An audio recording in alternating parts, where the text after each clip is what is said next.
kita sibuk mengaji Al-Quran, itu bagus. Dan Rasulullah memang di akhir hayat beliau, ketika beliau wafat, itu pada Ramadan di mana beliau wafat itu, Rasulullah mengkhatamkan Al-Quran 2 kali disimak oleh malaikat Jibril.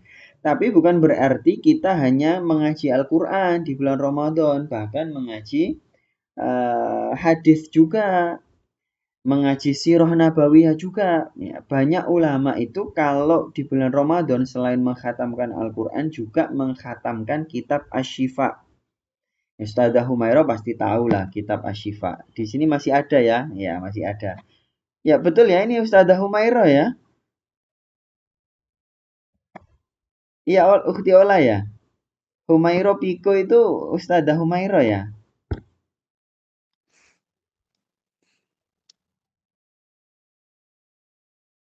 Iya. Oh iya. Jadi Ustazah mohon izin ini memperkenalkan kitab Al-Ujalah, karyanya Syekh Yasin Padang. Kebetulan Ana sudah mendapatkan sanad kitab Al-Ujalah ini dari murid beliau, katibnya beliau, yaitu Syekh Ali Mas'adi. Nah, itu ngaji langsung kepada beliau dan ini kitab Al-Ujalah. Dari kitab Al-Ujalah itu, anak-anak para santri rahimani wa rahimakumullah, adalah kitab yang isinya hadis itu 113 113 hadis. Tapi nanti ada hadis yang diriwayatkan oleh para al-itrah at-tahirah, para keturunannya Rasulullah, termasuk para habaib, ya. Itu ada kurang lebih 20-an hadis. Jadi kalau di total ya mungkin hampir 140 hadis lah ya, kurang lebih di kitab Al-Ujalah ini. Nah, karyanya Syekh Yasin Padang. Nah, kalau ada yang dari Padang, patut berbangga karena ada kitab yang karya beliau. Ya, tapi ini sudah familiar di seluruh dunia. Nah, ini Ustadz Willy bikin ringkasannya, yaitu hanya mengambil, ya bukan ringkasan sih, apa ya? Apa Ustadzah? Istilahnya apa kalau kalau hanya diambil matan-matannya? Ya matan gitu aja ya. Matan hadis musalsal yang ada di kitab Al-Ujalah. Nah, di sini ini eh kalau kita lihat sampai hadis yang terakhir itu berarti 113 ya. Ya, secara poin-poinnya ya. Nah, hadis-hadis di dalam kitab Al-Ujalah itu unik-unik para santri ya. Sementara ini, selama ini kita taunya adalah yang namanya hadis itu ya sudah kita apa? Kita baca matannya selesai urusan gitu kan. Nah, beda kalau hadis musalsal itu adalah hadis yang cara penyampaiannya atau nama-nama perawinya atau eh, apa waktu penyampaiannya itu sama semuanya. Ya, Ustadz ulangi ya. Hadis musalsal itu adalah hadis yang cara penyampaiannya sama semuanya dari semua perawi atau waktu penyampaiannya sama semuanya dari perawi. Ya, eh ya dua itu sih, hanya dua itu. Nah, silakan dicatat itu ya. Itu kenapa kok ada hadis yang seperti itu adalah tidak lain supaya kita bangga sebagai perawi hadis. Walaupun di zaman sekarang, pada zaman sekarang, ya sebetulnya nggak layak kita itu disebut periwayat hadis ya.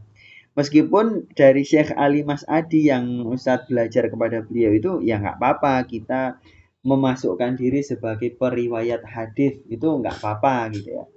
Tapi ya mau gimana lagi ya, sama kayak zaman sekarang ya Ustazah Humairah ya. Di zaman sekarang eh, majelis-majelis online semacam ini pada menyebut pematerinya sebagai ustadz ustadzah gitu. Meskipun nggak punya kapasitas dipanggil ustadz, ya sudahlah, namanya sebutan ustadz itu juga istilah yang nggak ada di zaman Nabi kan. Sebutan syekh juga kan nggak ada di zaman Nabi. Ya sudah lah, nggak apa-apa. Tapi ya gitu, Ustadz Brili berkali-kali mengingatkan, jangan sampai ngundang pemateri walaupun gratisan itu jangan sampai yang ngawur ya, jangan sampai yang asal-asalan. Sebab bagaimanapun ya kita mengundang pemateri ya artinya kita belajar agama Islam kepada dia kan, gitu kan. Nah, contoh nih, kita langsung baca satu persatu dan kali ini Ustadz Durili sekaligus mengijazahkan aja ya kepada anak-anak para santri yang nggak paham nggak apa-apa lah ya apa itu ijazah. Nanti suatu saat insya Allah pada paham, Ustadz ijazahkan nanti setelah selesai kita baca atrofnya depan dan belakang sama beberapa hadis gitu. Nanti kita ijazahkan supaya anak-anak para santri bersemangat untuk belajar kitab Al-Ujalah ini ya. Tayyib, yang pertama hadisnya halaman 49 ya. Nah, ini musalsal bil awaliyah atau musalsal bil rahmah. Hadisnya ini mestinya kita hafal, ar-rahimuna yarhamuhumur rahman tabaraka wa ta'ala irhamu man fil ardi yarhamkum man fis sama. Kata Syekh Ali Mas'adi, yarhamkum di sini, ini enggak Ustadz harokati, itu bisa dibaca yarhamukum, bisa dibaca yarhamkum, bisa dibaca yarhamakum. Ya, karena itu statusnya bisa terserah, karena sama betul semuanya. Ya, kalau yarhamakum berarti itu ada huruf yang disembunyikan, liyarhamakum. Kalau yarhamukum itu berarti kalimat lanjutannya dari yarhamuhumur rahman. Ar-rahimuna yarhamuhumur rahman. Jadi mubtada khobar gitu kan, tapi dalam bentuk kalimat yang panjang. Ya, bisa seperti itu. Bisa yarhamkum, itu bisa berarti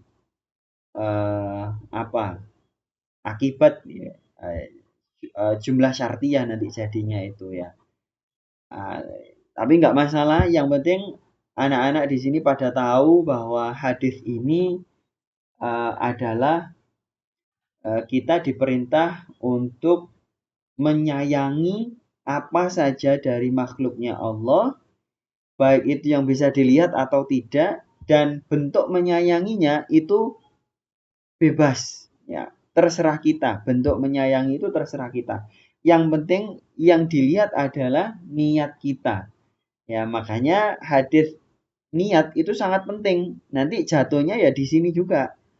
Jadi hadis niat yang kita ketahui yaitu innamal a'malu binniyat atau binniyah. Jadi ada dua riwayatnya. Sesungguhnya amal-amal itu tergantung niat-niat atau tergantung niat. Nah, kita di sini mengamalkan menyayangi makhluknya Allah. Ya, niat kita apa gitu kan? Kita misalnya sekedar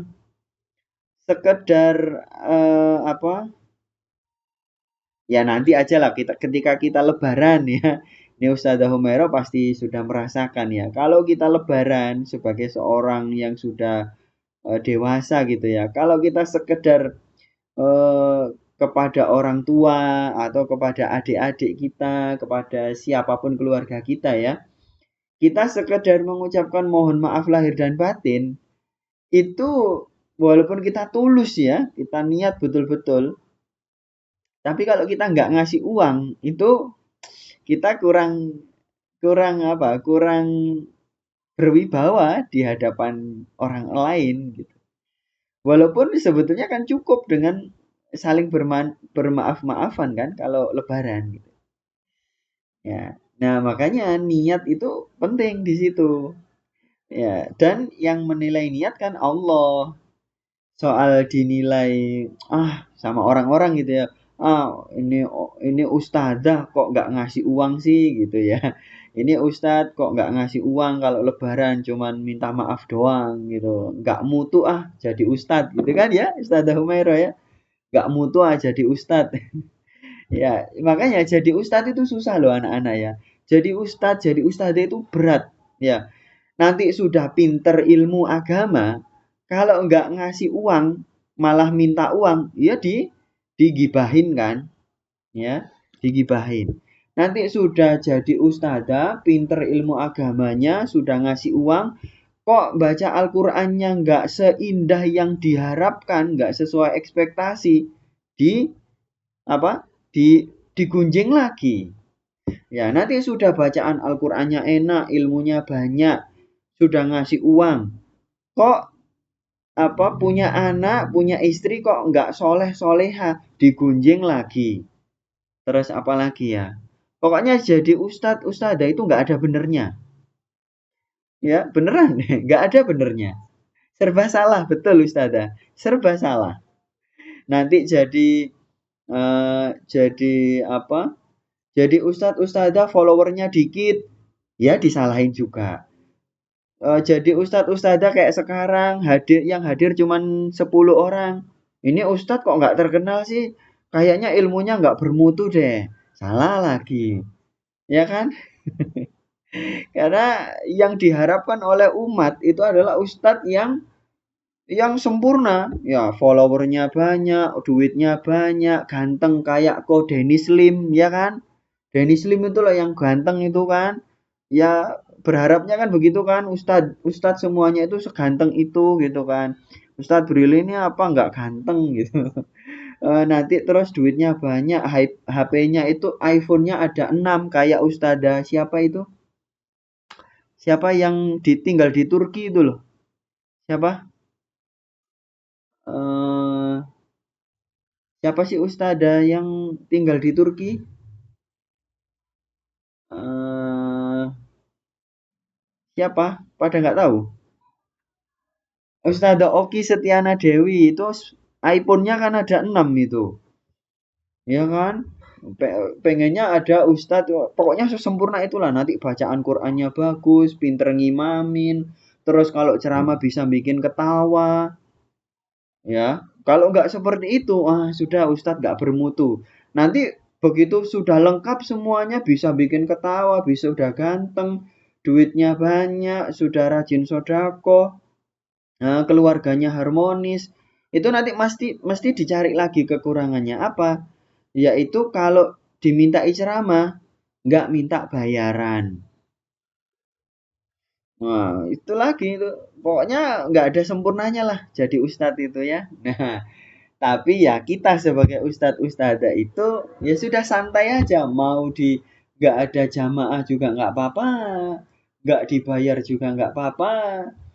Dianggap nggak bermutu juga nggak apa-apa. Karena kita sebagai ustadz ustadzah itu tugasnya adalah ini tadi. Yarhamuhumur rahman. Yaitu apa? Kita harus irhamu man fil ard yarhamkum man fis sama. Nggak usah peduli kita nggak disayang, nggak punya follower juga nggak apa-apa. Yang penting kita ilmunya bener, ya. Ilmunya bener, kita berusaha menyampaikan ilmu itu kepada sebanyak-banyaknya orang, sudah selesai urusan. Tayyib, itu hadis yang pertama. Hadis yang kedua kita baca. Sof Sohfahtu Rasulullah sallallahu alaihi wasallam falam ara khazzan wala qazzan kana alyana min kaffi Rasulillah sallallahu alaihi wasallam wa fi riwayatin khazzan wala hariran. Jadi ini periwayat hadisnya Thabit Al-Bunani berjabat tangan dengan Anas bin Malik.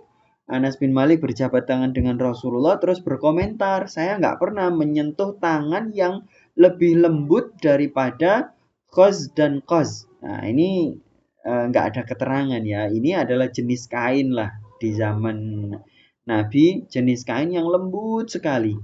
Ya kalau zaman sekarang para akhwat lebih tahu lah ya jenis-jenis kain itu.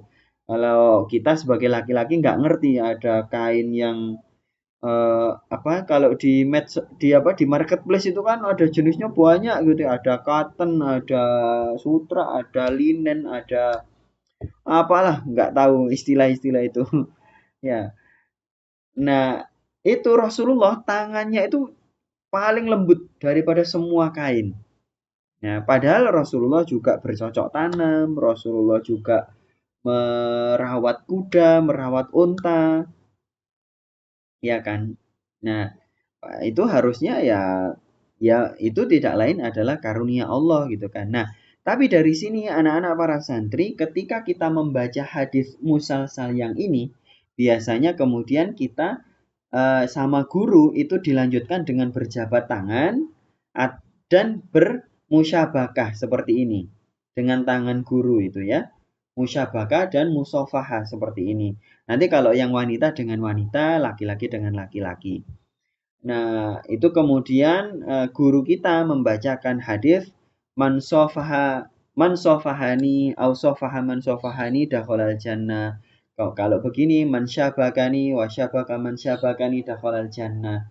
Nah, itu kemudian kan kita menghafalkan hadis dan kita merasakan seakan-akan kita itu berjabat tangan dengan Rasulullah hukumnya secara hukum ya. Kalau kita berjabat tangan dengan ulama yang berjabat tangan dengan ulama sebelumnya, dengan sebelumnya sampai dengan Rasulullah, maka kita hukumnya sama dengan berjabat tangan dengan Rasulullah. Nah, Ustadz Brili dua kali ini Ustadzah Humairah tahadus bin Nikmah tiga kali bermimpi berjabat tangan dan mencium tangannya ulama. Yang pertama mencium tangannya Abuya Said Muhammad bin Alawi Al-Maliki itu sampai terasa empuk gitu loh. Terasa empuk dan harum. Bangun tidur itu masih terasa. Kemudian yang kedua eh, yaitu Habib Umar. Itu pernah mimpi. Kemudian yang ketiga itu baru kemarin pagi itu mimpi dengan salah satu ulama tarekat. Nah, itu dan sering ketemu juga. Nah, itu mimpi ya. Itu Masya Allah nikmatnya mimpi itu luar biasa. Ya. Kemudian anak-anak para santri kita lanjutkan hadis yang musyabakah ini tadi.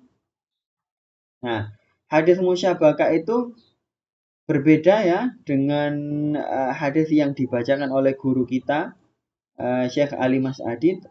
Di dalam kitab Al-Ujala ini justru hadisnya adalah tentang penciptaan penciptaan alam semesta. Ya, silakan disimak.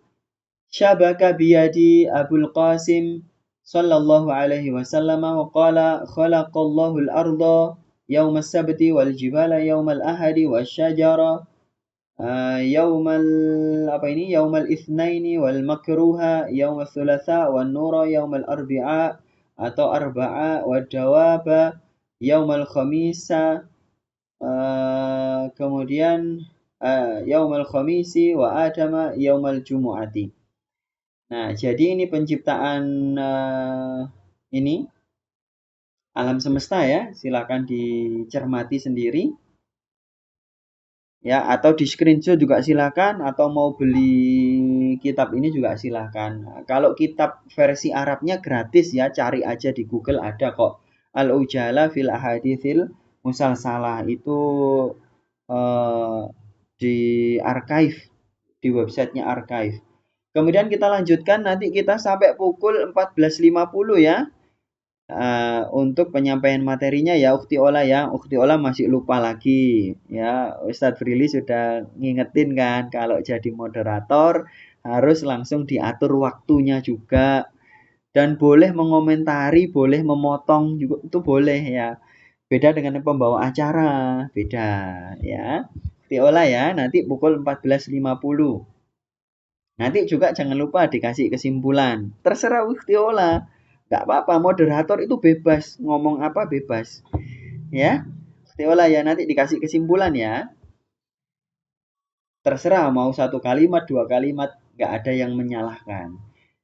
Kemudian hadis yang keempat, qala Aliyun karamallahu wajhahu. Nah, di sini ya, golongan sebelah itu melarang menyebut Sayyidina Ali itu dengan karamallahu wajhah.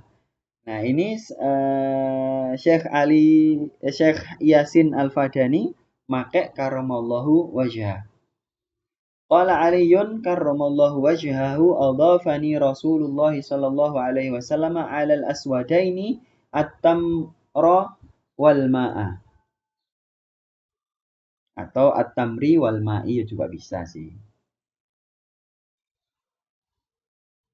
Nah, anak-anak para santri rahimani wa rahimakumullah. Jadi ini kemudian dilanjutkan hadis ini biasanya dilanjutkan dengan hadis al-luqi atau hadis kita menyuapi orang tamu. Ya, menyuapi tamu atau menyuapi ya keluarga kita sendiri. Nah, itu sunnah ya. Kita anak-anak para santri nanti kalau sudah menikah, punya anak, punya istri, punya suami, gantian saling menyuapi dan itu diniatkan untuk mengamalkan hadis ini. Ya, tidak harus kurma, tidak harus air, tapi ini perlu dipraktekkan menyuapi kurma, menyuapi air ya. Nanti kalau menikah juga ya ketika persepsian atau ketika selesai resepsian ya, itu harus ada prosesi minum susu bersama. Susu asli ya, susu hewani yang asli. Itu harus ada prosesi itu ya. Ya, itu diniatkan mengamalkan hadis, ada hadisnya. Mengamalkan ini nyuapin kurma dan air itu juga diamalkan ya, mengamalkan hadis ini. Dan itu tidak hanya sekali ya, nanti kalau sampai sudah usia tua harus dijaga keharmonisannya dengan suaminya, dengan istrinya, dengan anaknya ya disuapin ya sesekali dua kali gitu itu perlu. Ya, itu perlu kita dalam rangka mengamalkan hadis ini. Lanjut hadis yang kelima.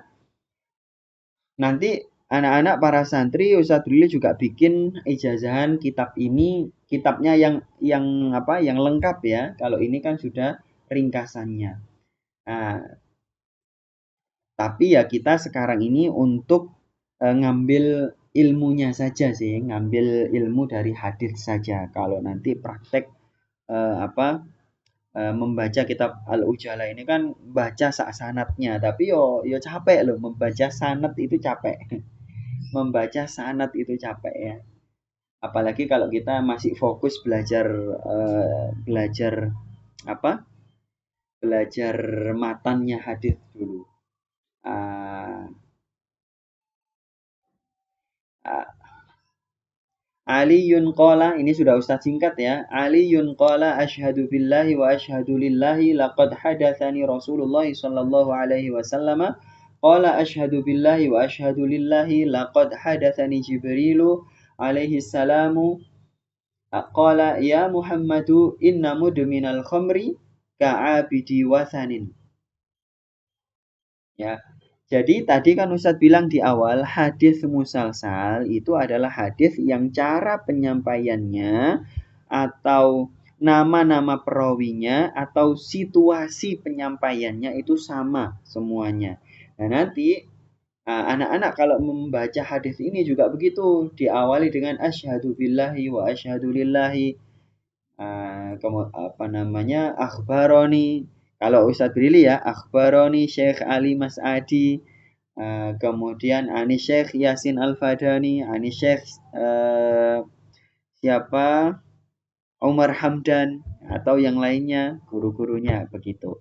Nanti kalau anak-anak ketika meriwayatkan hadis ini juga begitu asyhadu billahi wa asyhadu lillahi uh, apa namanya akhbaroni Brili El Rashid boleh memang seperti itu kan anak-anak dapat hadis ini kan dari Ustadz Brili kan walaupun nanti misalnya langsung dari Syekh Yasin Padang gitu ya cuma kan nggak pernah ketemu Syekh Yasin Padang kan ya harus ketemu baru bisa ngomong akhbaroni atau rawaina boleh ya itu secara sanad ya. Nah di sini fokusnya adalah peminum khamr itu seperti apa? Penghamba berhala. Penghamba berhala. Nah, namanya berhala itu tidak harus sesuatu yang besar gitu ya. Apa? Tidak harus patung Yesus, tidak harus patung Buddha Gautama. Ya, zaman dulu, ya di zamannya musyrikin Quraisy, bahkan berhala itu sekedar sekedar ini, ya. Berhala seperti ini bisa loh dijadikan berhala. Kelihatan nggak? Ini dari Malaysia ini ya. Nah, ini Ustazah Humairah pasti tahu lah, merchandise seperti ini dari Malaysia ya. Ada kan? Atau dari Singapura ya ini ya. Handmade Holland. Dari Belanda loh ini. Ya ini dari Belanda ini. Dapat oleh-oleh ini. Nah, ini dijadikan berhala bisa. Ya, bahkan kalau anak-anak nonton YouTube Short itu, Ustadz Brili sering nonton. Berhalanya orang-orang India itu kan lucu-lucu ya, orang-orang perindapan itu loh.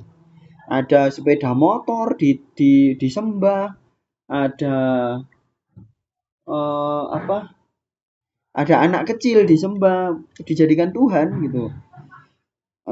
Kalau di Jepang kan juga aneh-aneh kan, ada apa namanya? Ada smartphone juga disembah itu ya. Ketika ditanya, "Kenapa kamu menyembah dia?" Ya karena dia memberi banyak keberuntungan gitu, supaya dia memberi semakin banyak lagi memberikan keberuntungan ya. Nah, itulah itu ya, itu yang namanya mempertuhankan ya.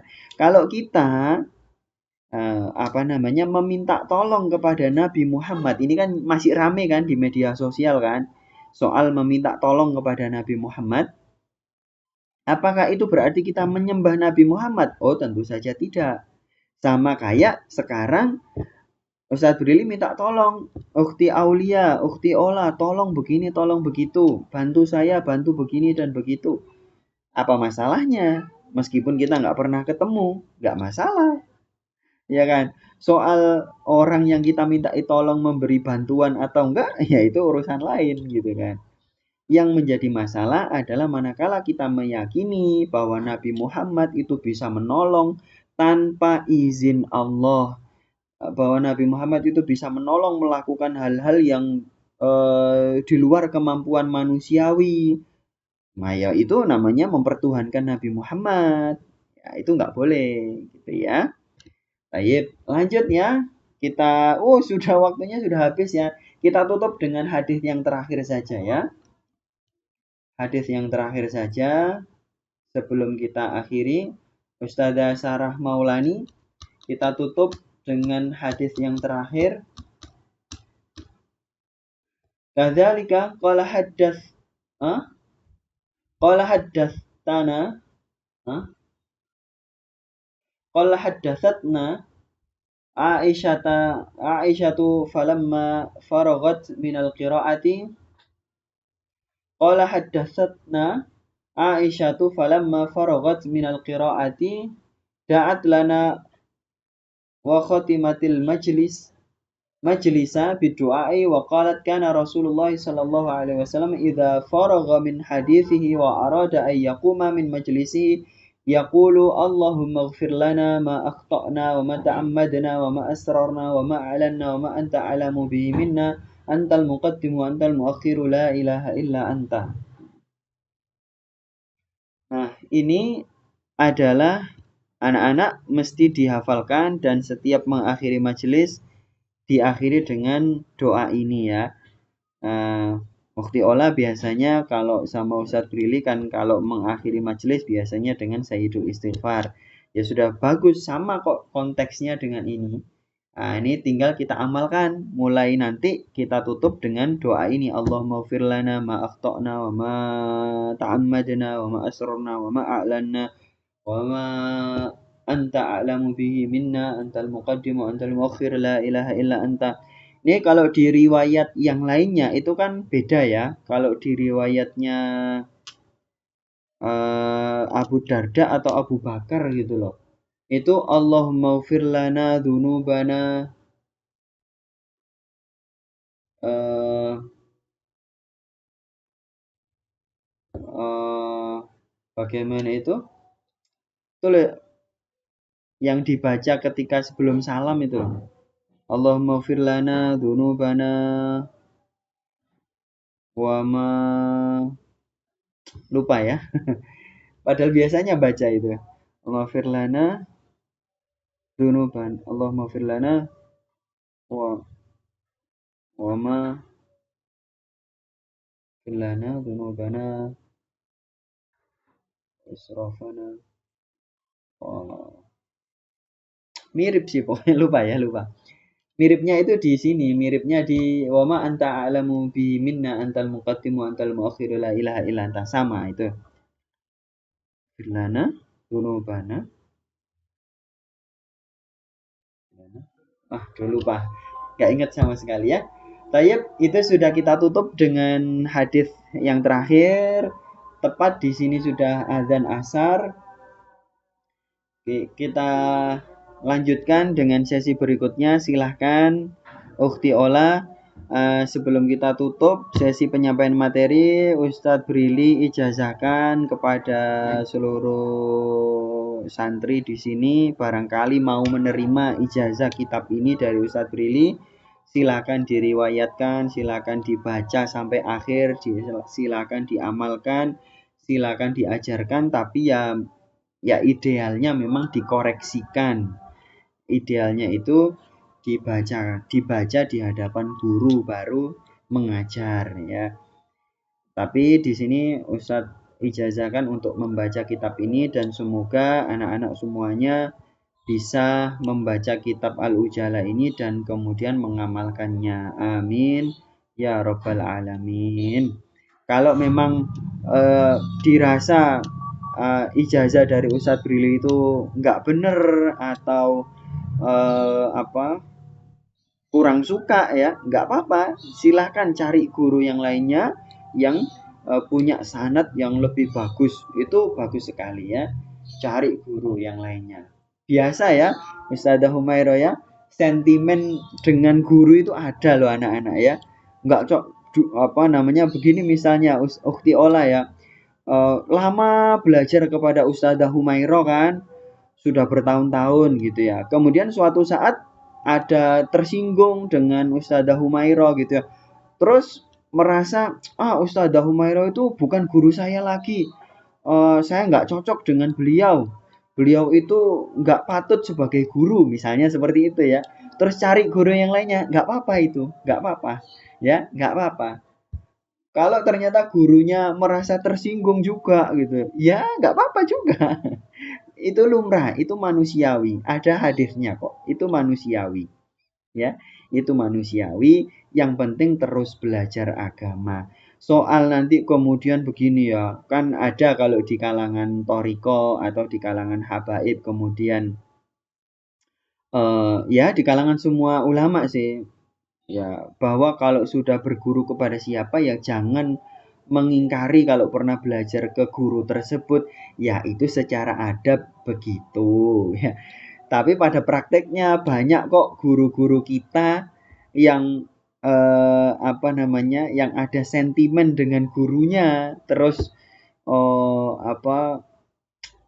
ya itu manusiawi gitu loh. Itu manusiawi ya. Yang penting terus belajar dan terus berusaha menghilangkan kesentimenan ya. Dengan sesama muslim itu harus diusahakan ya. Ya, ya di zaman sekarang itu ya memang seperti itulah ya. Seperti itu. Di zaman dulu juga sama kok. Sama ya. Yang penting kita terus berusaha menjadi orang baik. Toh nanti di akhirat kita akan ditanyai oleh Allah, kenapa kamu sentimen dengan guru kamu? Itu akan ditanyai ya. Itu akan ditanyai. Akan dimintai pertanggungjawaban. Thayyib, wabillahi taufik wal hidayah waridho wal inayah. Silakan Ukti Ola diatur selanjutnya.